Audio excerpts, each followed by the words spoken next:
Assalamualaikum warahmatullahi wabarakatuh. Nama saya Aksa Rizky Murad dari kelas IF4409. Hari ini saya akan menjelaskan tentang database. Jadi, apa definisi atau arti database atau basis data itu?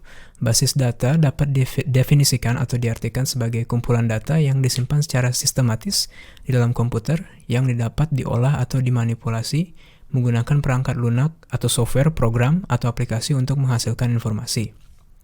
Pendefinisian basis data meliputi spesifikasi berupa tipe data, struktur data, dan juga batasan-batasan pada data yang kemudian disimpan. Proses memasukkan dan mengambil data ke dan dari media penyimpanan data memerlukan perangkat lunak yang disebut dengan sistem manajemen basis data atau biasa disebut DBMS. DBMS merupakan sistem perangkat lunak yang memungkinkan pengguna basis data atau database user untuk memelihara, mengontrol, dan juga mengakses data secara praktis dan efisien. Sebelum adanya DBMS ini, orang-orang memakai sistem yang dinamakan sistem pemrosesan file atau sistem file tradisional. Nah, sistem pemrosesan file ini atau sistem file tradisional ini adalah suatu aplikasi yang terdiri dari sekumpulan program aplikasi, file data, dan prosedur pengerjaan suatu proses. Sistem pemrosesan file ini mengolah data secara tradisional dengan menyimpan rekod-rekod pada file-file yang terpisah dan masing-masing hanya untuk satu program aplikasi saja. Kekurangan dari sistem pemrosesan file ini adalah kesukaran mengakses data. Hal ini terjadi karena adanya permintaan-permintaan baru yang tidak diantisipasi saat membuat program, sehingga tidak bisa mengakses data.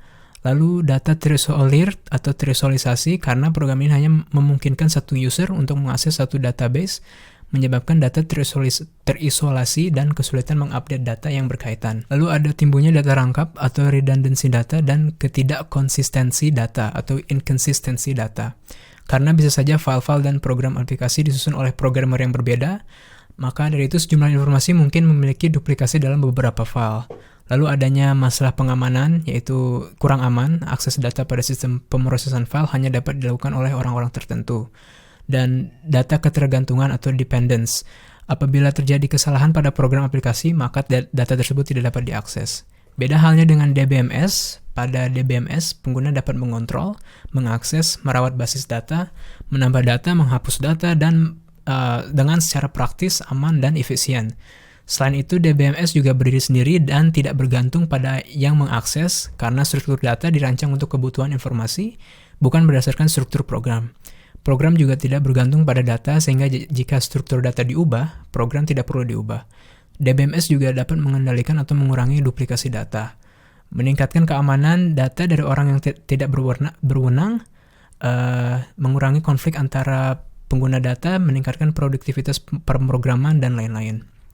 Hanya saja dengan DBMS ini, diperlukan suatu skill tertentu untuk bisa melakukan administrasi dan manajemen database agar dapat diperoleh struktur dan relasi data yang optimal.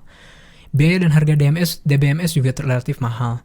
Kebutuhan untuk mendapatkan perangkat lunak dan perangkat keras yang tepat juga cukup mahal, termasuk biaya pemeliharaan dan sumber daya manusia yang mengelola basis data tersebut. Lalu untuk beberapa orang yang ingin mengkonversi data dari sistem tradisional ke DBMS dapat memakan waktu yang lama, tergantung dari besarnya data tersebut juga. Nah, untuk saat ini DBMS yang paling banyak dipakai. Dengan semakin banyaknya data yang ada di dunia, sistem file tradisional atau tadi sistem pemrosesan file akan sulit untuk dipakai dikarenakan reliability-nya yang kurang. Maka dari itu, semua pemrosesan file berubah menjadi DBMS. Sekian dari saya. Assalamualaikum warahmatullahi wabarakatuh.